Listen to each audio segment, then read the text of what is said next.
welcome to the second event in our Charter Hall Direct Insight series. Thank you for joining us as we provide the latest updates and insights from Charter Hall's senior professionals.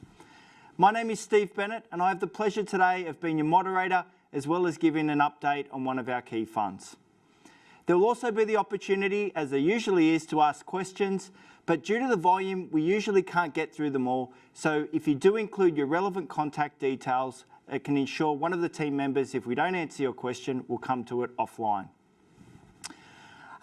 Today, I'd like you all to be able to learn one or two things. I think at these kind of events, whether it's a conference, a webinar, or an education session, if you can leave the event with one or two pieces of new information that you didn't know before, then it's success.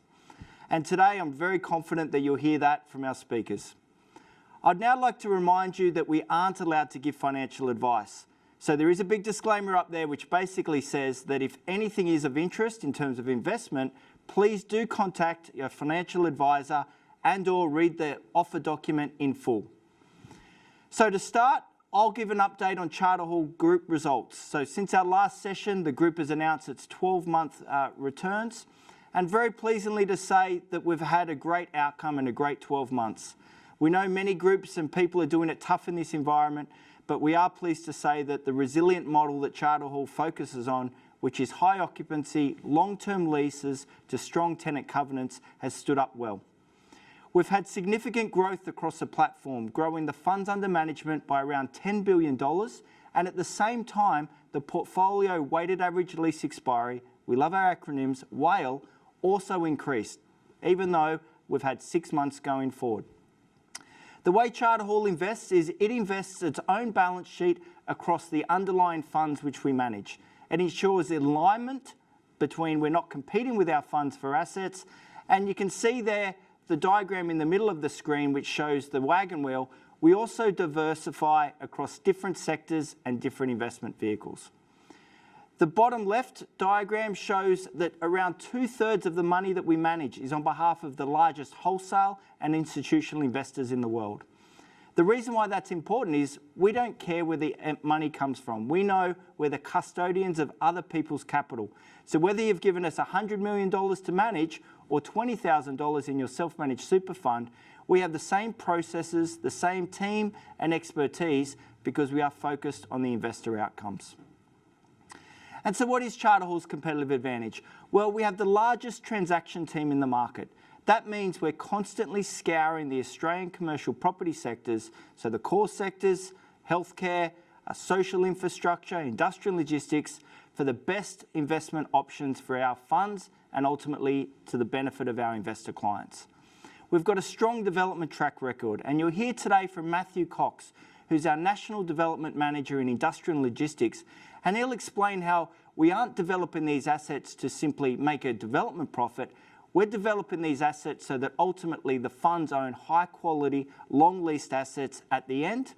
And you'll also hear from Natalie Devlin, who's our Chief Experience Officer, how we like to manage and engage with our tenants across different sectors. So whether it's office, industrial, it doesn't matter. We're talking to them constantly, looking to help them because we recognise that ultimately that's in our investors' best interests as well.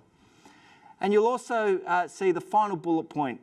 And as I just mentioned, a large portion of our money we manage is on behalf of some of the world's biggest capital sources.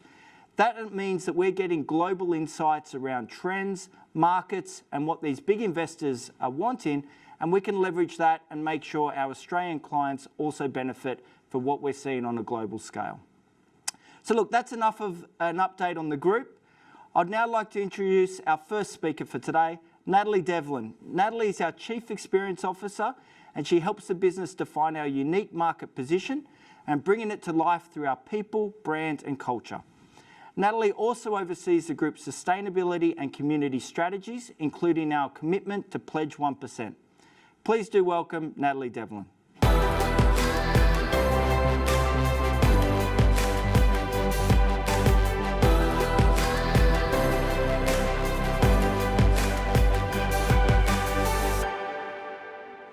Thanks, Steve, and good morning, everyone. This year marks Charter Hall's 15th anniversary as a listed entity, and next year marks our 30th as a group. We love these milestones because they give us an opportunity to reflect on where we've got to, where we've come from, what's been the secret of that success, and what do we want to preserve so that we're strong going into the future. Today, we call that our DNA, those aspects that make us strong. And today I'm going to talk to you about a specific part of our DNA that we're most proud of, which is our customer focus and how it relates to our tenants. Steve shared our results as at 30 June, and you will have heard that our funds under management grew to over 40 billion and that we've got more than 600 employees now. As we continue to scale, one of the things our executive group have been thinking about a lot is how do we make sure our people understand who they're here to serve and what they're here to do. So for the last couple of years, we did a big project around engaging with our tenants, our investors and our employees, and really understanding what they wanted from us as a group. And that was to bring their aspirations to life. So to create this situation where there's mutual success, both ours and theirs. From an investor point of view, that looks like strong, stable returns and superior returns over the long term. From a tenant customer point of view, it means really meeting their business needs in terms of space and place. And from a community point of view, it means really helping them to be strong and resilient through crises. And for the next 3 years, we've got a particular focus on helping vulnerable Australians through growing employment outcomes. So that's our purpose as a group.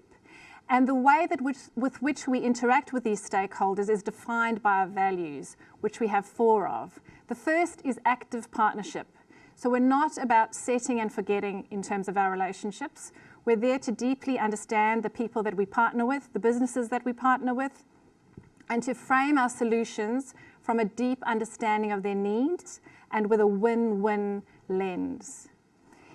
We always like to bring genuine insight to the table. So that means not just property expertise, it means understanding their business well, understanding the market, and bringing new trends to the table. So we look beyond the obvious to unlock the potential of something.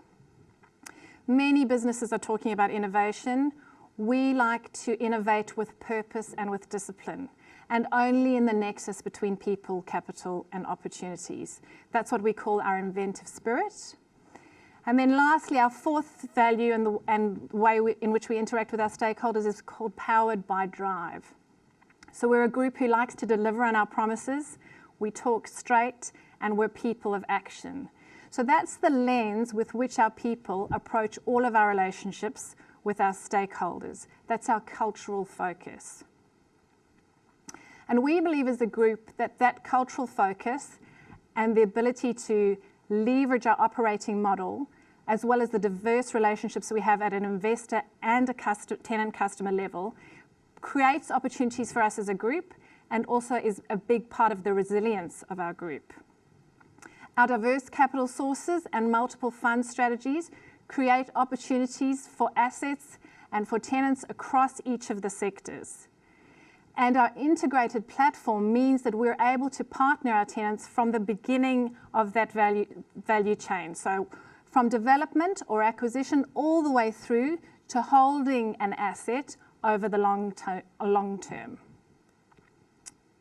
So how do we approach our tenants with all of this in mind? Well, the first thing we do is we focus on our tenant quality and industry type. We're very focused on tenants who are in growing and resilient industries. We like them to be the leaders in their sector. We love it if they've got cross-sector potential, and we like to ensure that we have long leases with them with locked-in increases over time. We also have, over the last couple of years, dedicated key customer managers who are allocated to each of our top 20 cross-sector tenants and each of our top 20 tenants by sector. Those key customer managers are responsible for the relationship with that tenant, for understanding their business deeply, for bringing opportunities to the table, and for making sure we're delivering against key agreed metrics. Those key customer managers are ably supported by our teams on the ground in each state. We do that deliberately because they have that local market expertise and also because they're able to respond to our tenants immediately and in person if issues arise. across the group on a monthly basis, we meet as a tenant customer subcommittee. And within that committee, we have leaders from our development teams, our asset management teams, and our sector teams. And we sit there and we look at, okay, our top 20 tenants across the sectors, what are the opportunities between them, how can we go further with them and expand that relationship? How can we retain and grow it? We also map certain markets so that we can see where are our other opportunities and how can we expand our reach.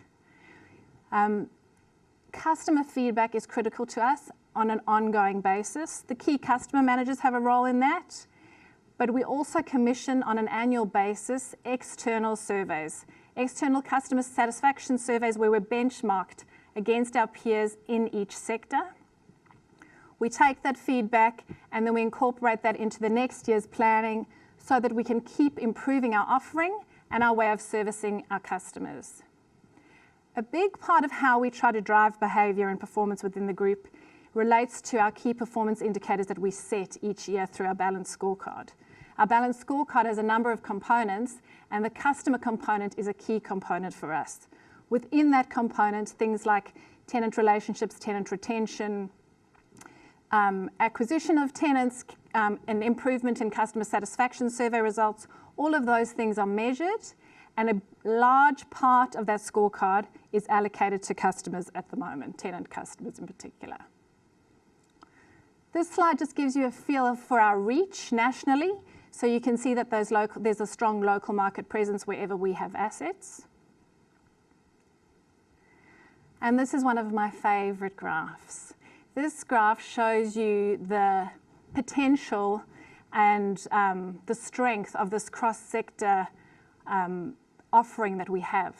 So what it shows you is that as at 30 June, tenants who are across 2 or more sectors for us. So across all of the sectors, we are the largest landlord to Coles, Woolies, Aldi's and Metcash. Our entree into those groups was through supermarket retail, but we've been able to follow them with our property expertise into the supply chain and distribution, so into our industrial assets, more recently with the service station offering in Coles Express, and we're also supporting the Coles Ocado relationship. You can see the government features there as well. And if you take an example of the Australian Federal Police, we're able to meet their border needs through our industrial assets. And more recently, we're going to meet their office needs in our Lonsdale precinct in Melbourne. Australia Post is another fantastic example. We work with them across all 3 sectors. And with the impact of COVID and the increase in online and distribution, they've been able to take up more space with us across the nation. So you can see the potential of these strong relationships across the board.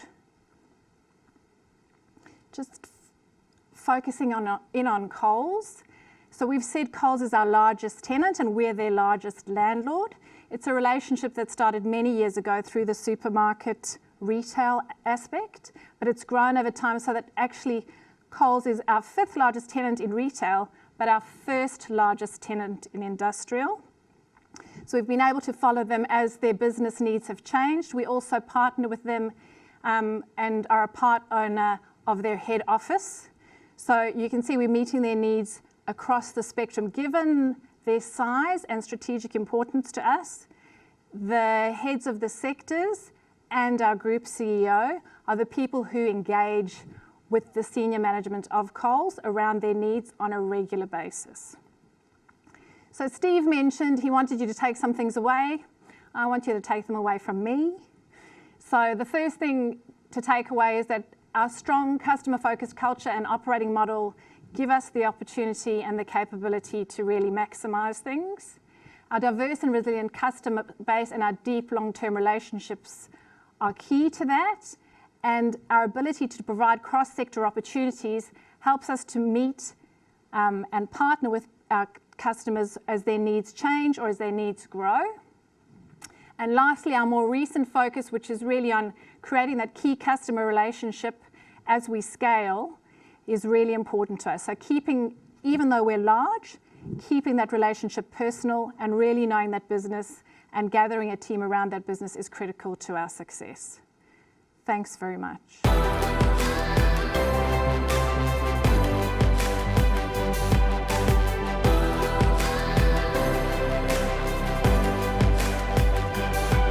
Thank you for that, Natalie.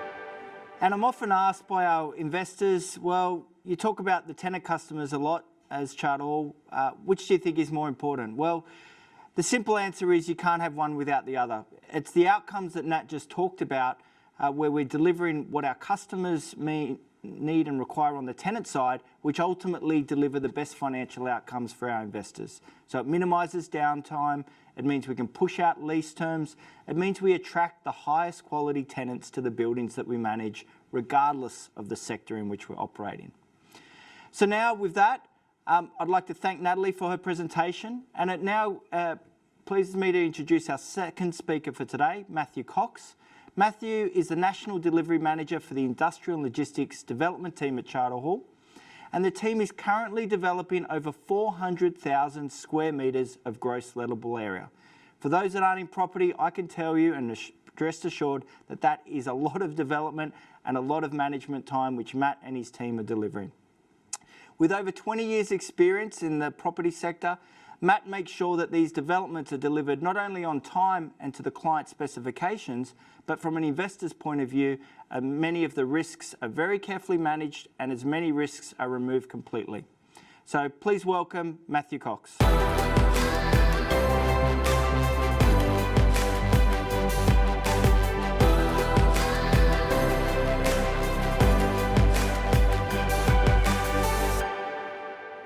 This morning I'm going to take you through or give you an insight into the Charter Hall Industrial Development Team.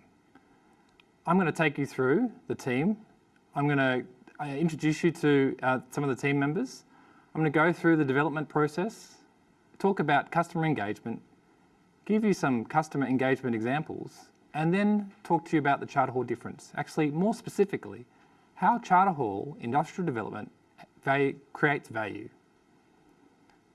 Here is the Charter Hall Industrial Development Team. Under Richard Stacker, there's 12 individuals with many years' experience and from diverse backgrounds.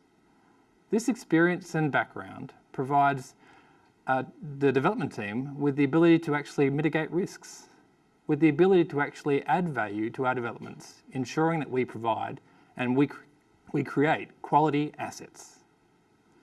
So who makes up the development team? Well, the development team is made up of development managers and delivery managers. The development managers focus on the feasibility and the metrics of the transaction and leasing proposal. The key outcome from this is the agreement for lease. At Charter Hall, generally all developments have an agreement for lease behind it. This means that at the end of the day, once the asset's complete, there will be a customer who's occupying this facility. The delivery managers take that agreement for lease and move it into a design and construct contract with a builder. They then manage the delivery and hand over that asset to the asset management team. Both the development managers and the delivery managers work collaboratively, and they're focused on customer engagement, clear communication, and forming a positive experience with our customers to ensure that we get the next deal.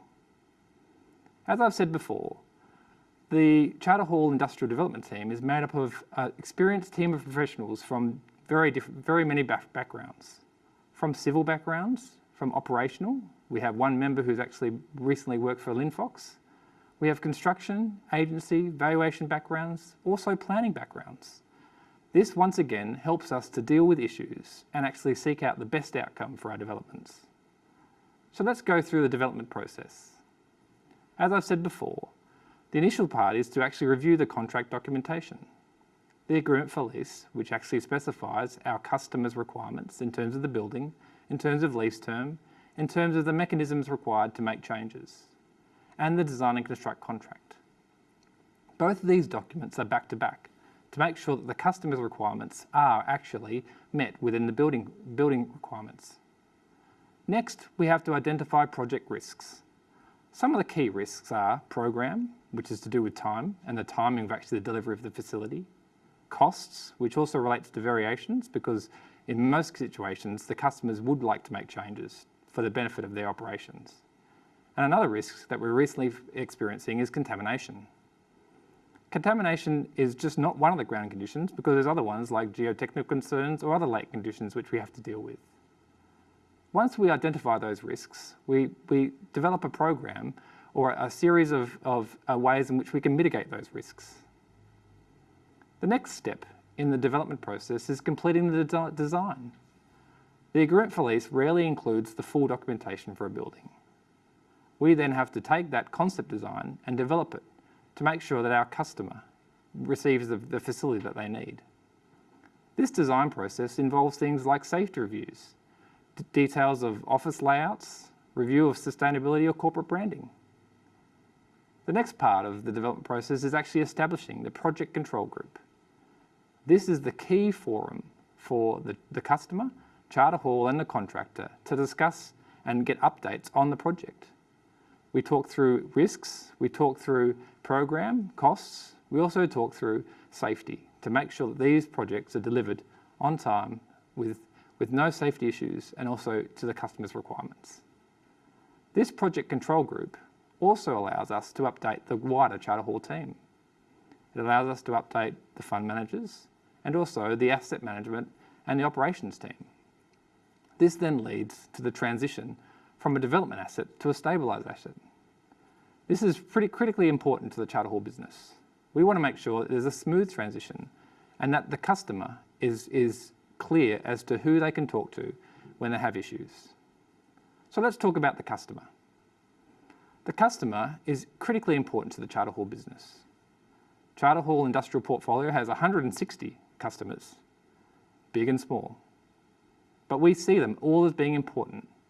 So engaging them is critically important for our business. The first thing that we do is recognise the customer's importance.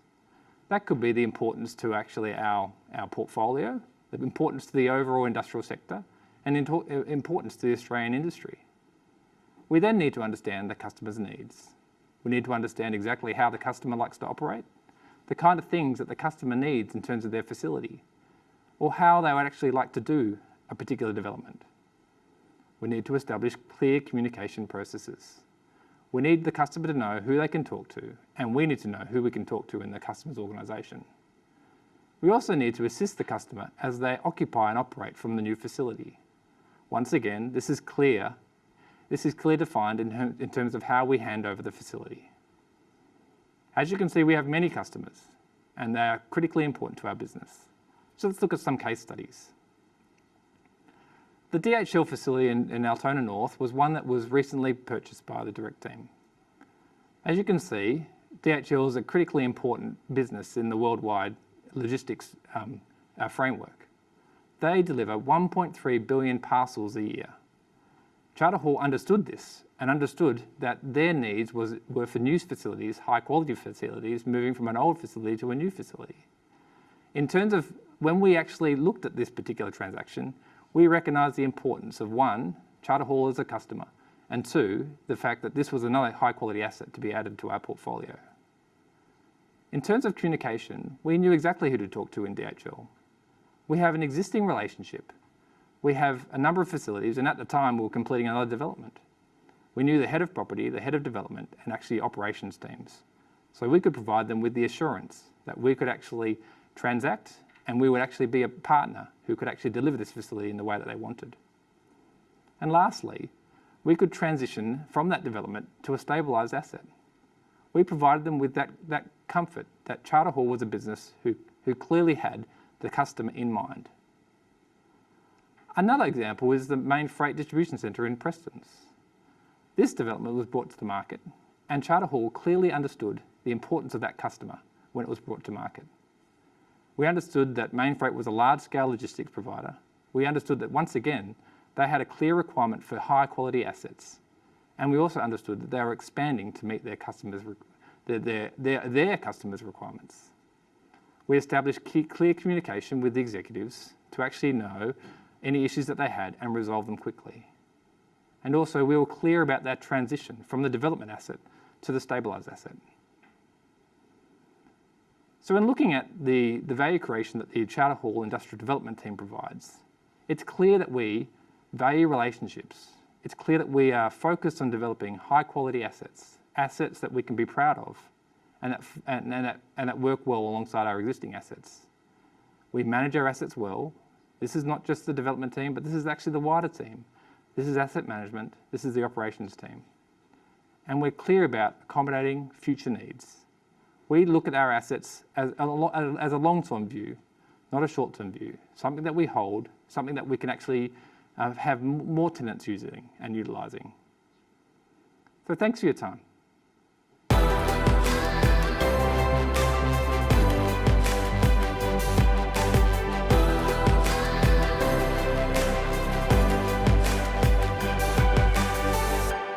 Thank you for that update, Matt, on the industrial and logistics development pipeline and the process.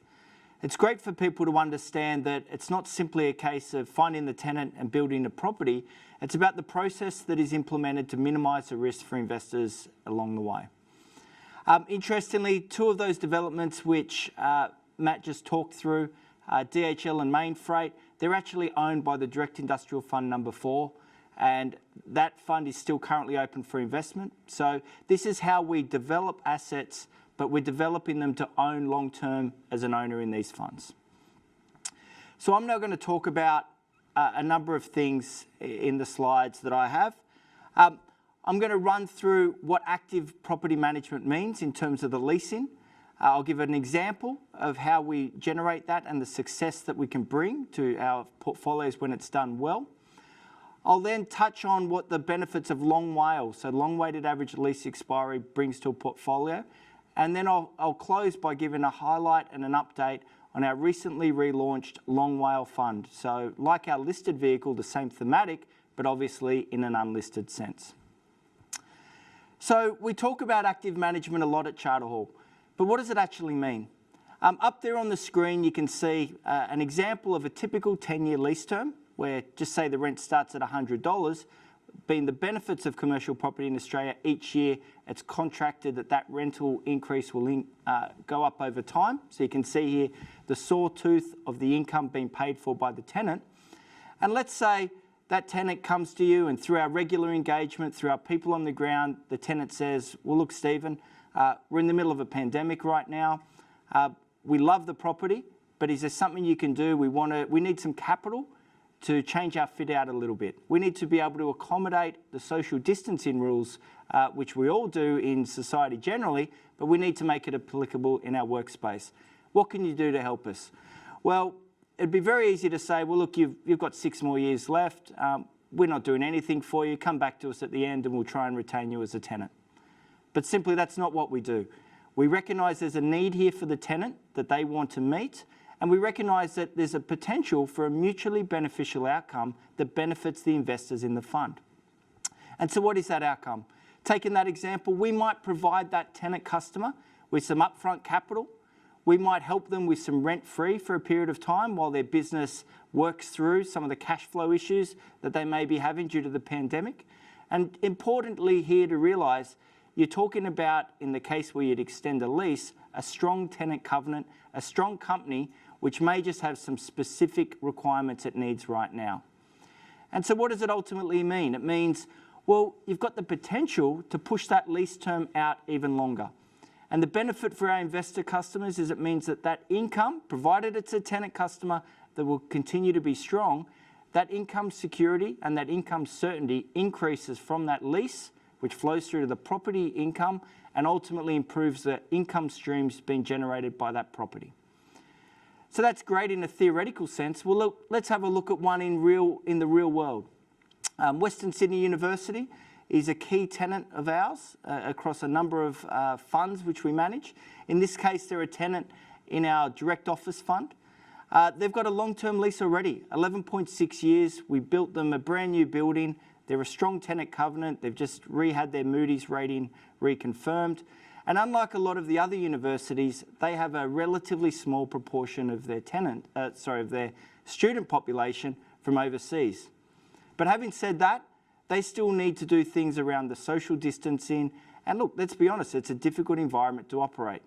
So what we did, and these discussions were had at the highest levels between the people at Western Sydney University, our group CEO, our division heads, and we came to them and we said, well, look, we can help you out here. And what we were able to achieve for our clients was that Western Sydney University exercised that lease, that 10-year option early, meaning that that lease term is now over 21 years, which is fantastic. We always thought and we're always confident that the university would stay in that property for the long term, but that's a very different scenario versus having it legally locked in to be at that property for 20 years. So this is a great example of pulling together some of the topics Natalie mentioned, engaging with our tenant customers, but also making it work for our investors and securing that income stream for as long as we can. And so the long WALE sector, it is a key thematic across all the funds in Charter Hall. Whether we're talking about the Direct Office Fund, the PFA Fund, which focuses on government tenants, the Direct Industrial Fund number 4, as well as the fund which I'll talk about shortly, the Long WALE Fund, we believe it gives you the best opportunity to manage the expiry profile and maximise the value for investors. Some of the other benefits of having these long-term leases to tenants like that is you can often negotiate triple net leases. And again, I'll give you an example of the most recent acquisition we've made. It actually occurred only yesterday, but that will be a great way to step through and see the benefits. And I know many of you want these sessions to go through and give a detailed update on each of our funds, which were either currently open for investment, which are the ones on the right-hand side, or the funds which you may be invested in, but which are closed for new applications. Unfortunately, we just don't have time to do that. We do provide comprehensive quarterly reports, and there will be contact details for the team at the end of today's session, so you can see that. Pleasingly, what I would say there is you can see here the return since inception of each of our funds, which we're currently managing in the direct business, being the blue bars, significantly outperforming that grey bar, which being the wholesale MSCI benchmark index. So you can never guarantee that, but it does show that even in periods of economic dislocation caused by a health crisis, the long lease strategy, high occupancy, leads to strong tenant covenants, does set up the funds to continue to deliver throughout all different cycles. And so now I've just run you through a real-world example of how we engage on a long-term basis and push out lease terms wherever practical.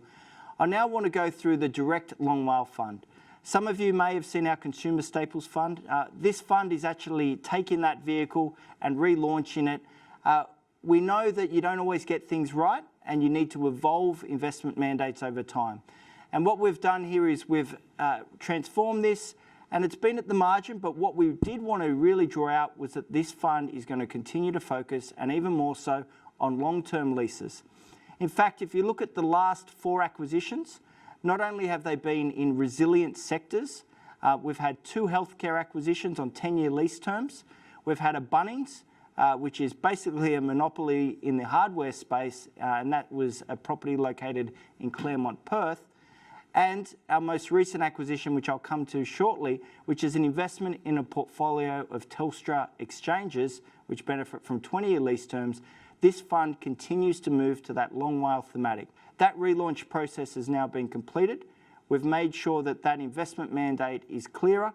And to be honest, the consumer staples thematic probably wasn't something that our investors appreciated and wasn't necessarily as clearly enunciated as a long WALE fund such as this.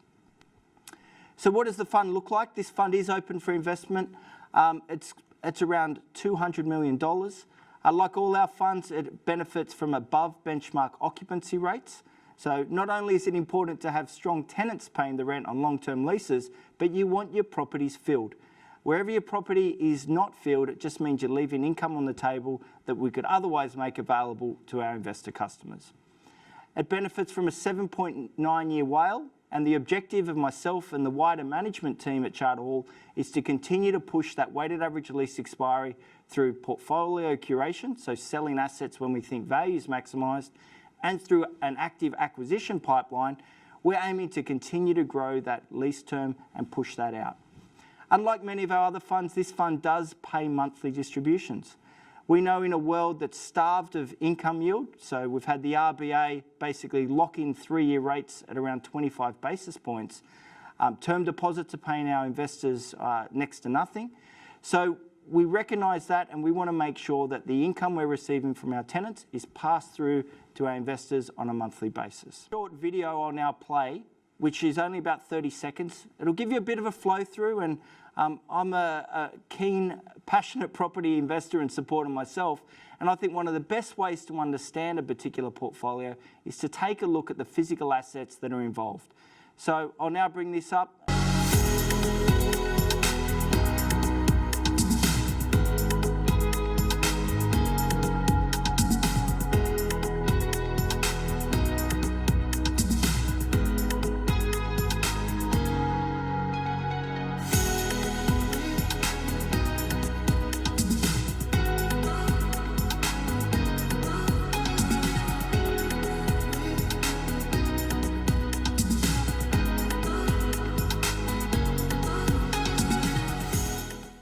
The best way to understand the way we like to do things at Charter Hall is through case studies.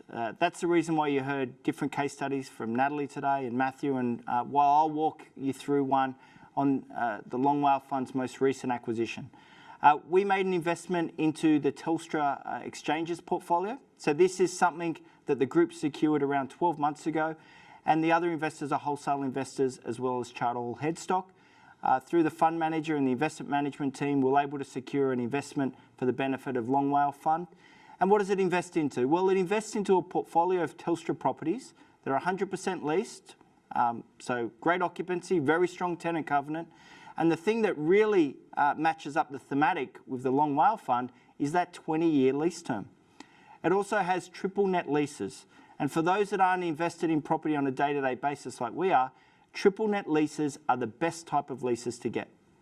It means not only is the tenant responsible for paying all the day-to-day expenses, your cleaning, electricity and so on, but it means that the structural part of the building, the tenant's up for as well.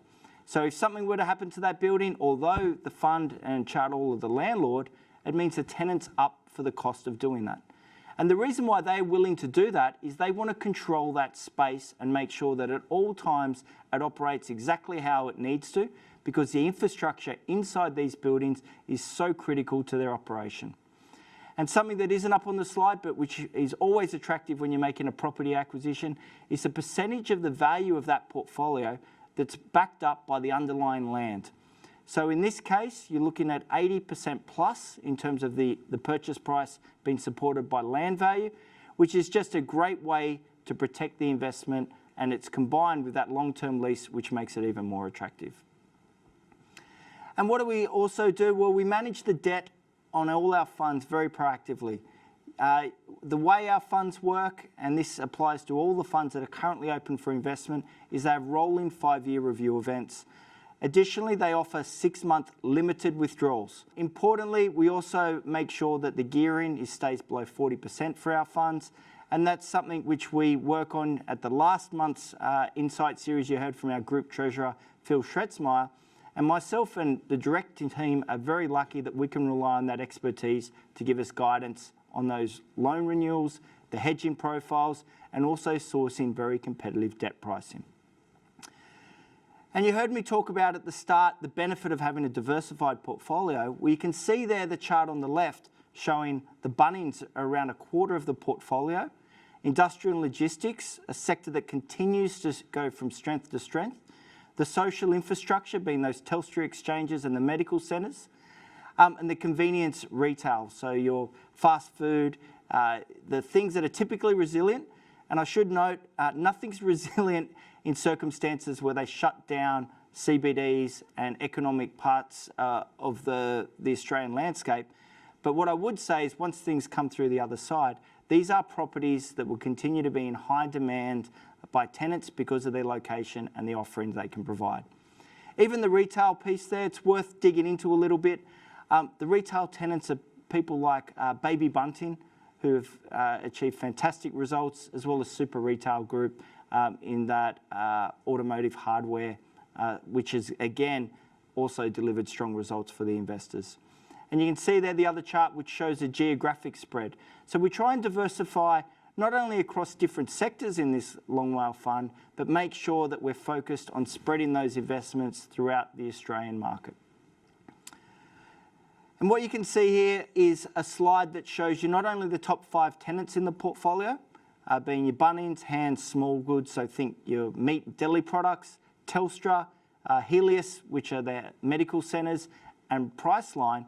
But you can see here the way we've focused on curating the expiry profile, we've got very little expiry for our tenants that occurs in the first few years. In fact, if you were to bring up this chart on almost any portfolio in the direct suite of funds, you'd see something similar, where it's heavily back-ended to expiries with tenants that are many, many years out. And it means in markets where you have volatility, and there's no point beating around the bush, the current pandemic is creating volatility in all sorts of markets, not just property, but equities, as well as depressing bond yields. This gives us the ability as a management team to engage with our tenants when we want, and it means you're not leasing up properties and assets at times that don't suit your workings. And finally, just to wrap it up, what I would say is that we do focus on very resilient sectors at Charter Hall. The long WALE, so weighted average lease expiry, is something that we do believe provides protection. And you will have seen for those returns of all our funds versus the benchmark, a key part of that outperformance has been that focus on long-term leases, which means short-term volatility doesn't impact us as much. And because of the team we've got, which has people on the ground located where all our assets are, it means we're constantly talking to our tenant customers and engaging in delivering solutions for them. Up here on the slide now, you can see the direct investor relations team. We've also put the contact details up there for our registry providers. We know at this time of year, people are chasing tax statements, distribution statements. You may move house and you need to update your details. Please do reach out to the registry. But if you have any questions on the underlying funds, please do contact the team whose details are up there on the screen. Look, that brings me to the end of my part of today's presentation, but I will now invite back to the stage Natalie Devlin and Matt Cox, and we'll answer some of the questions that have come through on the line.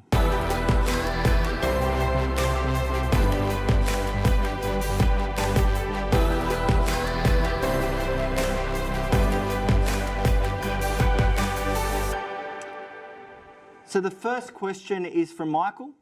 Do you expect capitalisation rates to have massive changes over the next 2 to 3 years? The first thing I'd say, Michael, is we don't predict future valuation prices. But having said that, what I would say is we're now in a world where interest rates are as low as they've been in history. You've had the RBA, as I just mentioned, anchor rates at 0.25%. What it means is you're now getting around a 500 basis points, so 5% spread between the capitalisation rates on core quality Australian commercial property and your funding rates. Well, it doesn't mean the cap rates will compress, but it does mean that there's a good possibility that once we're through this cycle and through the pandemic side of things, that particular yield will be very attractive to investors who are trying to get regular and growing income streams. So that's as close as you'll get from me in terms of a future prediction. But I think the question is warranted, and it does provide some comfort around where asset prices are at the moment. The next question's from Karen. What part is automation going to play in the industrial sector? Well, Matt, I think that's obviously up your alley, so I'll let you answer that one. All right. I see automation is going to play a massive part in the industrial sector. Currently, we see our customers, probably about 50% of our customers are actually implementing some type of automation within their facility. Whether that's actually something which is quite complicated, like the Woolworths Distribution Centre down at Dandenong, or something which is quite simple, like a sorter or some type of AGV. I see that that's going to become more prevalent as businesses continue to push efficiency within their operations, and also as labour costs increase. So yeah, I definitely see it's going to be a major part. Thanks, Matt. And it's important that you're onto these trends as a property owner, because the leases you're signing are long-term leases. You want to make sure that your properties that are in these portfolios go through not only different cycles, but ultimately are properties that are still in demand by your tenants in the long term. The next question's from Doris. How does Charter Hall partner with and help the community? Nat, I think that's one for you. So a couple of years ago, we proudly were the first property group to join an international philanthropic movement called Pledge 1%. And what that means is it gives you a frame for the way you give and interact with your community. So we dedicate 1% of our spaces to community organisations and community needs, 1% of our people's time, and 1% of our profit to community causes. In the last year, obviously, a lot of that's been focused on bushfire recovery and relief. And during COVID, we've really focused on helping domestic violence victims because that's been a real community issue. And we have a great partnership with a social enterprise called Too Good around that. Going forward, we're very focused, as I said before, on helping vulnerable Australians with employment outcomes or pathways to employment. And so we're going to have relationships with state-based social enterprises to really make sure that's brought to life. Thanks, Nat. The next question's from Joshua. Are the lease agreements within Charter Hall and the tenants secured or unsecured? I think that might be referring to a couple of things, and because I'm not sure, I'll cover both. Well, are they legally binding? Absolutely. So all the lease terms you see us talking about on our funds are the period of time when that tenant is contractually locked in to that commitment. So they are secured from a legal sense. In terms of potentially where that question was also going is, do they provide a bank guarantee or other kind of security? Well, the short answer to that is it really depends on the tenant's strength. So some of the tenants you heard Natalie and Matt talk about, Coles, for example, they don't typically give bank guarantees.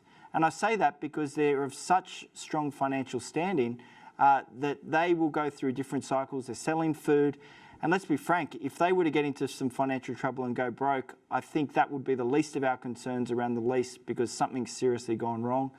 If you then look at some of these smaller tenants, think your coffee operators at the bottom of an office property, well then yes, it is very common to get 6 or 12-month bank guarantees to provide that security to our investor customers as well.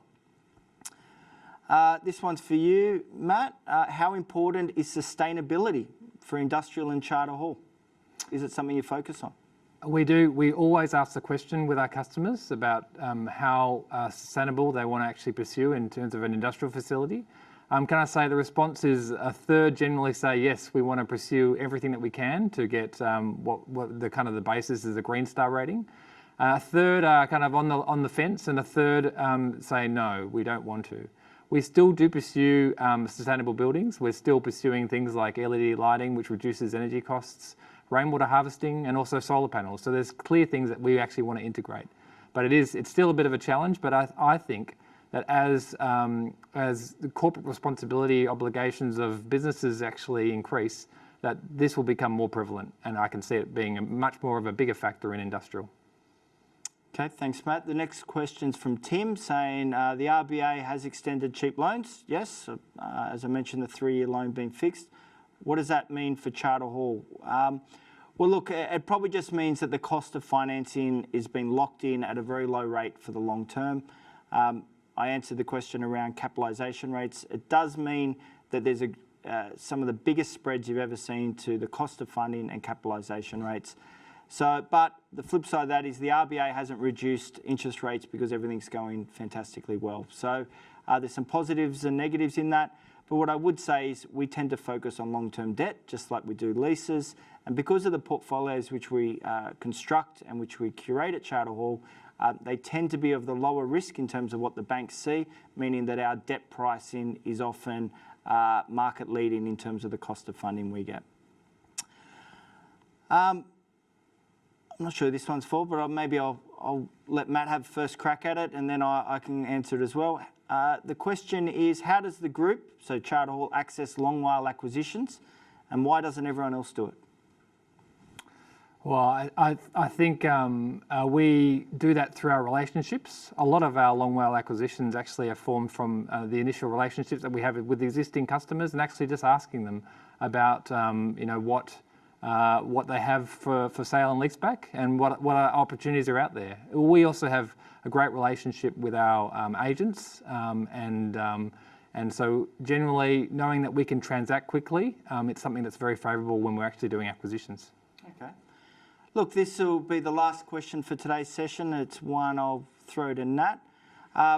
Nat, you put up a chart. We're showing you've got a team across Australia.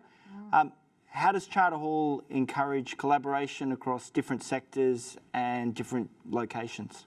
Well, I guess I gave an example earlier around the Tenant Customer Subcommittee, which meets monthly and consists of cross-sector representatives all gathering to talk about our top tenants across the group and within each sectors and sharing information on how each of those are going. We have the same around investment. We have the same around key things we're trying to drive as a group. And then on a state base, we have literally the same kind of thing. So we are not limited by hierarchy and role in the way that we think and try to solve for things. We like to just have the best brains in the room, and we want to make sure that we understand our impact across the whole of Charter Hall and the breadth of Charter Hall. Fantastic. That's a good summation of how we like to do things. So look, I'd like to take the opportunity to thank Matthew and Natalie for taking time today to explain how we like to do things at Charter Hall. I'd also like to thank you as our guests. We know you're all very busy and you have many opportunities to attend events such as this. So thank you for taking the time. I genuinely hope that you walk away from today's webinar with a greater understanding of how we unlock value at Charter Hall and the way we like to do things. You'll also receive a survey that gets sent around. If you have 2 minutes, I'd really like to encourage you to do that. It makes sure that we continue to deliver topics and content that hit the mark, that are of interest to you and areas that you want to focus on. So thank you very much for attending today's Charter Hall Insight series. My name is Steve Bennett and we look forward to having you at next month's event.